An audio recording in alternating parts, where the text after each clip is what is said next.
The debate surrounding disciplinary practices in British schools has, in recent years, prompted renewed examination of methods once regarded as routine within educational institutions.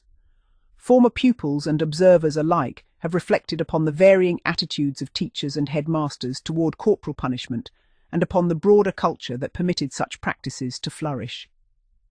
One frequently discussed episode concerns the former headmaster Mr. Guise and the well-known Helston grammar incident. In the opinion of several observers, Mr. Guise appears to have been a strict disciplinarian who nevertheless relied heavily upon public displays of punishment and humiliation. It has been suggested that he might have escaped serious criticism had he exercised greater restraint and imposed discipline more evenly upon both boys and girls involved in the original misconduct. Accounts indicate that at least one boy confessed his involvement after being confronted with the caretaker's report. Mr. Guise's association with the moral rearmament movement reportedly encouraged leniency toward those who admitted wrongdoing promptly. This principle appears to have benefited the boys involved, while the girls, who were allegedly slower to acknowledge guilt, received harsher treatment.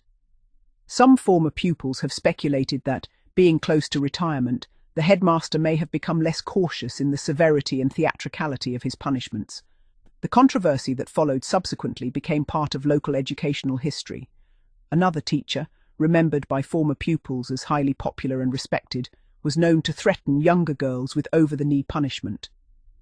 Some contemporaries interpreted these threats as little more than an assertion of authority, while others believed the teacher enjoyed the public aspect of discipline and the reactions it provoked among pupils. It is possible that such incidents served as demonstrations intended to reinforce a reputation for strictness, without necessarily requiring the punishment to be carried out. Former pupils frequently recall that certain teachers employed disciplinary measures in a highly performative fashion. One female teacher, remembered as both kind and academically gifted, would reportedly gather a number of boys and girls accused of minor infractions during playground duty several times each term. The pupils would be lined up outside her classroom and punished individually before the assembled class. Such spectacles reinforced her reputation as a strict disciplinarian, while simultaneously providing a form of grim entertainment for onlookers. By the closing decades of the 20th century, however, such practices had largely disappeared from state schools. Educational reforms and increasingly rigid curricular demands left little room for theatrical displays of discipline. Moreover, milder forms of corporal punishment, once commonplace and often accompanied by public embarrassment, were gradually replaced by detentions and conduct reports, sanctions that lacked the same dramatic effect upon pupils. Researchers examining school punishment have noted that girls between approximately 9 and 12 years of age were among the most likely recipients of over-the-knee punishment by male teachers in Britain. This generally corresponded to the final years of junior school and the earliest years of secondary education. Punishments of older girls by male staff, such as those reported in the Helston case, remained comparatively uncommon among otherwise conventional teachers, though press reports over many years revealed notable exceptions. Former pupils from junior schools of the 1950s have described corporal punishment as far from unusual. Girls were sometimes struck across the upper thigh while positioned over a teacher's knee, often with the teacher seated behind a desk that obscured much of the scene from classmates. Boys in short trousers reportedly received similar treatment, occasionally with even greater severity. Many former pupils who later reflected upon these experiences have stated that although they accepted such punishments as part of school life at the time, they nevertheless found them upsetting to witness. Seeing friends or classmates subjected to humiliation and physical chastisement could leave a lasting impression, even upon children who themselves were rarely punished.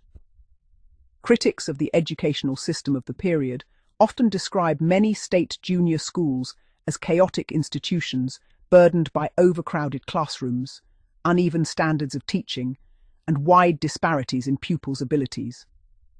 Young and inexperienced teachers were frequently expected to maintain order among children, ranging from those with severe learning difficulties to exceptionally gifted pupils whose talents could not adequately be nurtured within the available system. Accounts from former pupils include disturbing examples of harsh treatment. Boys were sometimes struck by male teachers for perceived insolence. Children now understood to have suffered from dyslexia or other learning difficulties were often ridiculed or punished for behavior that teachers did not comprehend. Religious observances, including hymn practice, could also become occasions of anxiety for nervous pupils. Several observers have argued that corporal punishment itself did not necessarily indicate sexual impropriety on the part of teachers. Some instructors appear to have administered punishment reluctantly and only in moments of anger. Others, however, cultivated reputations for strictness and intimidation that gave rise to darker suspicions. Reports persist of teachers who regularly threatened girls with severe punishment and occasionally carried out such threats privately in staff rooms or offices. At some schools, particularly during meetings with parents concerning serious misconduct, more severe punishments were allegedly administered. Such incidents, though difficult to verify in detail decades later, formed part of a wider culture in which authority figures were granted considerable latitude in disciplining children. Observers have frequently noted the unequal treatment of boys and girls within school discipline. Girls were often regarded as needing to be subdued or corrected for behavior considered defiant, whereas difficult boys were more readily viewed as spirited or troublesome. Such assumptions reflected broader social attitudes of the period. Religious schools, both Catholic and Protestant, have also come under scrutiny for their disciplinary methods. Former pupils recall strict environments in which obedience and conformity were emphasized above all else. Some pupils who outwardly complied with religious observances later admitted that they merely performed the expected rituals in order to avoid unwanted attention. One former boarding school pupil recalled that physical punishment formed part of everyday life and was treated as entirely normal within the institution. Discussions of these experiences remain rare among former classmates, many of whom prefer not to revisit unpleasant memories. According to psychologists and educational historians, this reluctance is not unusual. Individuals frequently suppress or minimize experiences that were once socially accepted but later came to be regarded as abusive. Former pupils of boys' schools similarly report wide variation in disciplinary culture. In some institutions, corporal punishment was comparatively rare and reserved for serious offences, while in others, teachers relied heavily upon slaps, canings, and intimidation to maintain order. A number of former students recall concluding, even at the time, that certain teachers appeared to take excessive satisfaction in punishing pupils.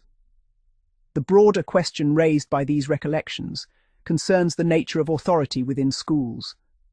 Many teachers undoubtedly entered the profession with honourable intentions, yet they often found themselves struggling to maintain order in overcrowded classrooms amid considerable social pressures.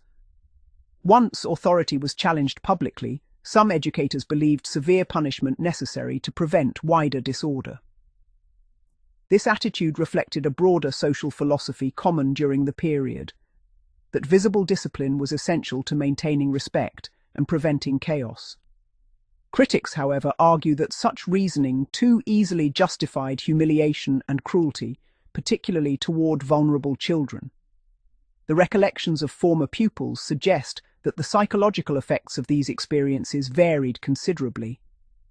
Some remember school discipline as an unpleasant but limited aspect of otherwise positive school years. Others describe their education as overshadowed entirely by fear, humiliation, and anxiety. Women in particular have spoken of educational experiences that damaged their confidence and hindered their academic progress for many years afterward. Discussions of school punishment also reveal the complexity of memory itself.